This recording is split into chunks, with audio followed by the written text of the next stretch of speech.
Good evening, ladies and gentlemen. We are tonight's entertainment. Welcome.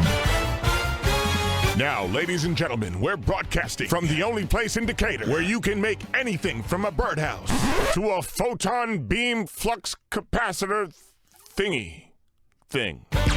It's the Decatur Makers Hour. Warm welcome, makers. It's Maureen Haley coming to you from the Decatur Makers Makerspace in downtown Decatur, Georgia. Decatur? This is our Decatur. This is our second podcast, and there are four of us here. Would you guys like to go around the table, maybe introduce yourself? I'm Maureen Haley, local maker. I'm Kevin Arna, Makerspace Manager at Decatur Makers. Diorio, Executive Director of Decatur Makers. Shar Miller-King, Chief Woodworker of Wooden Maven Designs. Sweet. That's great. So we're gathering today for our second podcast. We're going to try and do these monthly, but it's difficult to schedule things, I think, in the summer sometimes. So maybe that'll pick up better. One of the things that I think we talked about the last time was the what you making topic. And I'll go first. I most recently was here using the laser cutter, making some little wooden name tags for our homeowners association. We're going to have a little get together tomorrow. And so I made little name tags. I designed a little image that kind of looks like our little cul-de-sac with little townhouses on it, and made a space for names. And well done. that was it. That was kind of crafty, but any excuse to use the laser cutter is fun. So, anyone else making something cool? I need to get on the laser cutter. There are some really cool things going on over there. And you know, when we were chatting earlier about what everyone's making, I feel like I'm slacking, so I need to step it up. But I am working on some programming for youth, so trying to get some electronics going. So I'll try to do a little bit of coding, and I figure if this is stuff for middle school kids, surely I can figure that out, right? Of course. Sure. So wish me luck. That's funny, because in my head I can go down a list of things that you are making, but you can't come up with one. Well, share one with me. Well, what was the Girls Maker Club? What did you do last time? Didn't you make? Oh, we were working on Fire was Florn. involved, right? Well, there was fire, but not That's with right, not with the tiles. grocery bags. Yeah, the fire went on the ceramic tiles. The girls decorated those, and then we spritzed a little alcohol and lit them on fire. That was really fun. And then they were using grocery bags and turning them into plarn, so plastic right. yarn, and hand weaving them into mats, sleeping mats that we're going to be handing out to the homeless. So we'll be doing more of that coming up soon. That's yeah. huge, You Very are fun. working on things. Oh, there we go. Yeah, A little more crafty. Don't like to give yourself credit. How about you guys? Well, I think I mentioned this last time, but I'm still working on making this Lego bookend out of concrete. So I've machined all of the little Lego nubs. I guess they probably have an official name. Not nipple, I don't think. No, I don't think it's that. Nopple. Right. Apple. So I've had some fails on that recently, but at least the master, when you're casting something, you make kind of the part, and you call it the master, and then you actually cast a sleeve around it to then make the actual mold. So you're kind of imitating whatever the master is. So I'm having some trouble with that, which I might talk about later. And I did finish my name tag, which is now light up. It's got some edge-lit acrylic, very fancy looking, very flashy. Trying to figure out how I'm going to outdo myself next time. But you got to talk about what makes it flash. Well, it doesn't literally flash. But glows. It does glow. So when you etch acrylic, which is just a clear plastic, often called plexiglass, and you light it from the side, all of that etched part glows. Like you can see it really clearly. It's what our entire founder's wall looks like. So I made a name tag that does that, but for my name. Speaking of cool. molds, I have been working on projects that don't require me to be in the shop because I'm on mommy duty this summer with my 4 little ones. So I started doing a lot of work with epoxy resin. So you guys at home can't see it, but maybe I'll post the fail on my Instagram, using wood burl and epoxy resin and alcohol ink to make coasters, which actually they look cooler than I think they actually are. They look awesome. We're all using them here in the podcast room.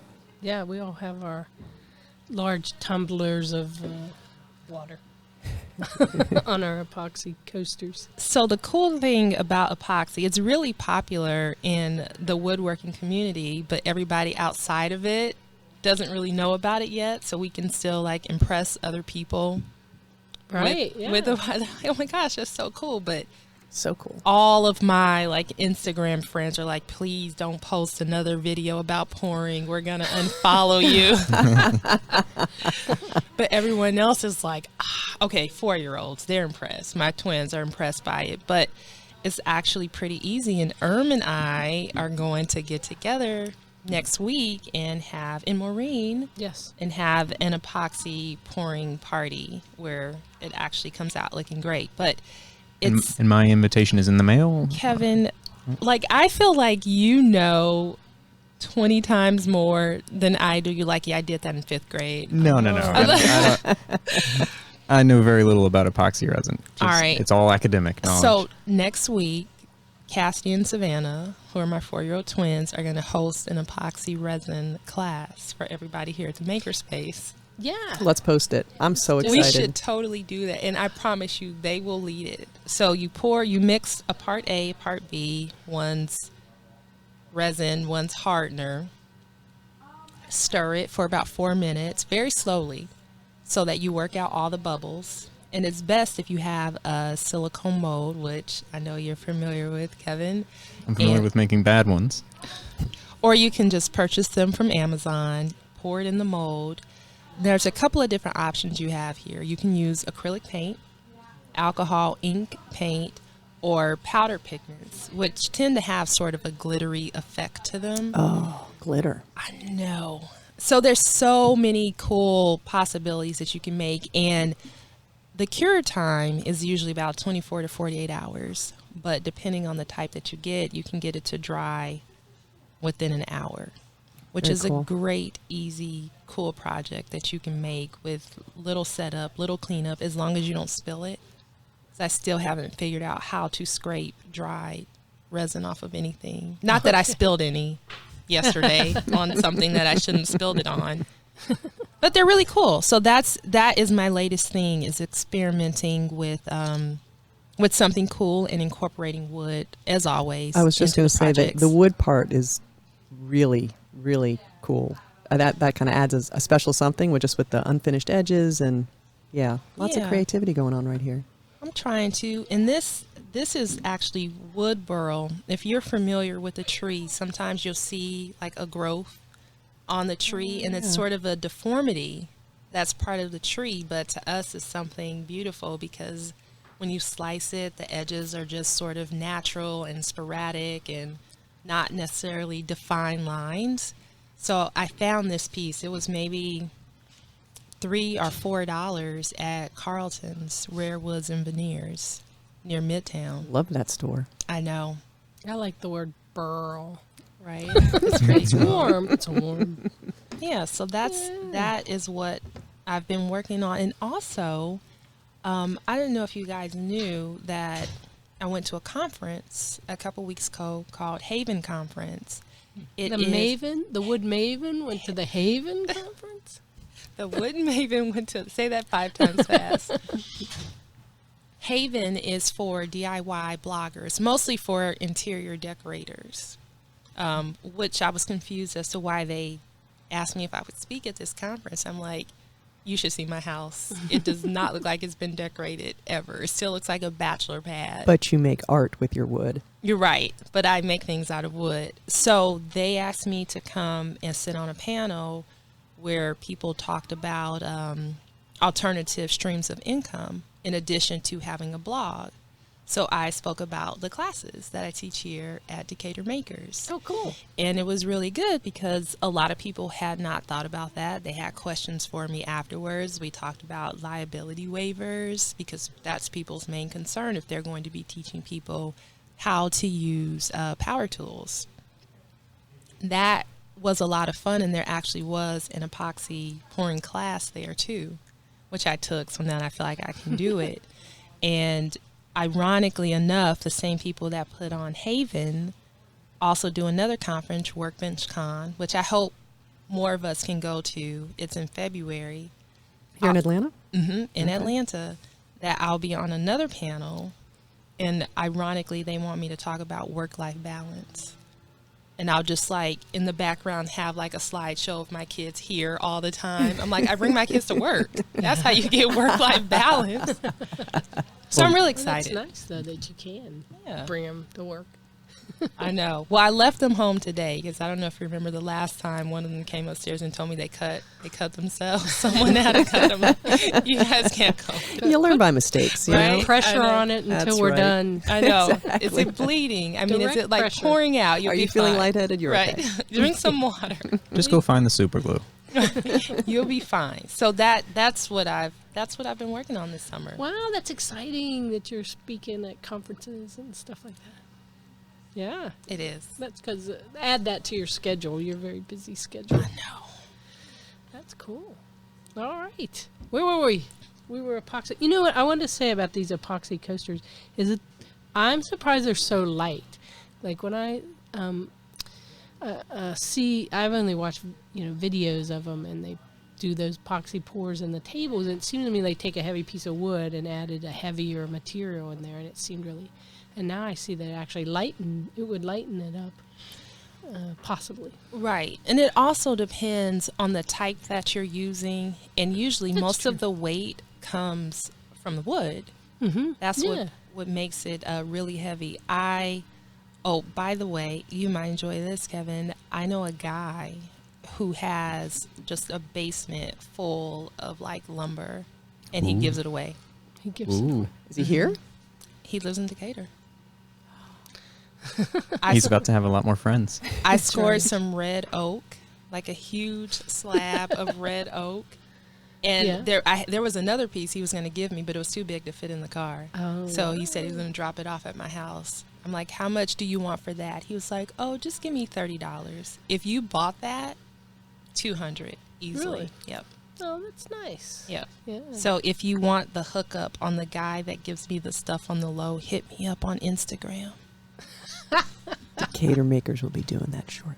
Now, does he have Yeah. any cherry? Because I've been looking for some cherry. I'm pretty sure he does. All right. I'll call him and ask him. Is it all local woods then? Yeah. What Okay. was that? I don't- Instagram again. I am Wooden Maven on Instagram and all over social media. You can find me. I don't want to be the middleman, but I have to keep my connections close to Sure. him. I like it. Yeah, The he- little tease out there to get some Instagram traffic. Right? Char, where can we score free wood? All right, Resources. meet me at the corner. Send you to some park. Go to Arbor Park. Chop down There's a some big trees. tree there. I think there's a cherry. Don't do that. Oh, hey, you mentioned getting together with to do some resin and Kevin. I invited myself.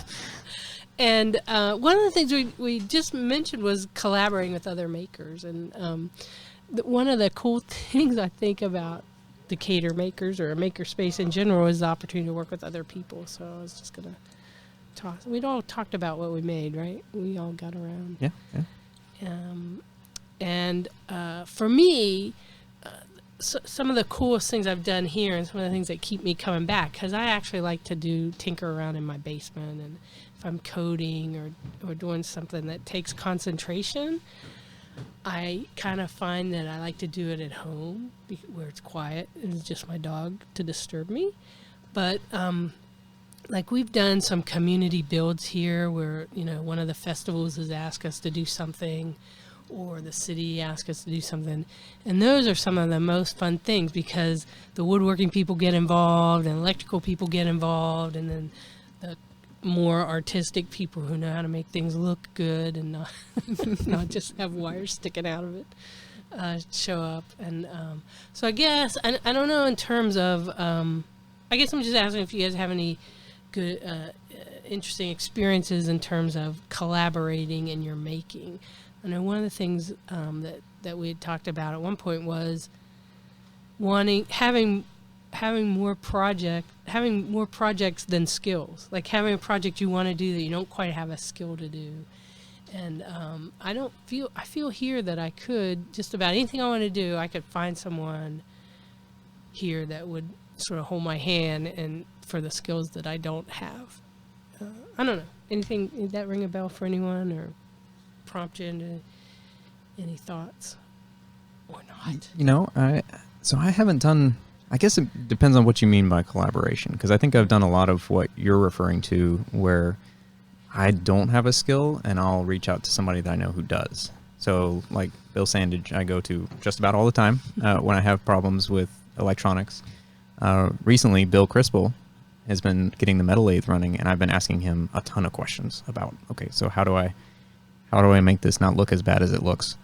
And he's really great at that. And I promise I reach out to people not named Bill as well. It's just they happen to fit the bill. Oh, They fit the but oh, we need some sound effects. Oh, yeah. All right, there we go. We got him. So, and I tend to be the guy that people come to as help often, but I don't know Right. that I've like planned a project with somebody and then kind of divided and conquered or worked on something together so much. And I'm not sure what that would look like. Do any of you have experience doing more of that? Yeah, sure. We, I mean, over the years here at Decatur Makers, and it really, at the beginning is how we got started was people getting together and let's just make something. Before we even had a space, we had a community of people getting together, and I wasn't a part of the very first one, but Wine Festival wanted to have some sort of spectacle, and so a group got together, and there was a woodworker, there was some electronics, there was some balloons, there was art, there was painting, and so from then on, I think, as Maureen said, when there's events coming up, or there's people in the community that need some sort of community build, we've now kind of become that resource. So I'd say, I don't know if we want to talk about what we're building for Maker Faire, but this is a communal project, so there's going to be some laminar flow with water being thrown out of some sort of a device that's being built, and then there's going to be a smoke cannon that's going to be creating rings of smoke. And I think I'll stop there. Maybe we can talk about it as we get closer. Do you feel like there's a reveal about Maker Faire that a makerspace sort of like has their project and then they want to reveal it? Well, have the coolest? I think we're going to, yes. Because we actually do have some cool things. Kevin's working on one too that we just won't talk about. He told me it's It's so going to be cool. really It's cool. going to be really cool. And this is going to be really cool too. So, yes, it'll be more of a reveal. But this Maker Faire, holiday season, September 27th and 28th. Mark your 8th or 9th calendars. or something. 28th and 29th, I think. That Yeah, weekend. somewhere And around where there. is it taking place? Maker Faire? At the Georgia State University Stadium. Former Turner Stadium. There we go. Yeah. Yeah. Cool. We'll have to have another podcast before then so we can chat a little bit more about that. Yeah, we'll just have the Maker Faire podcast.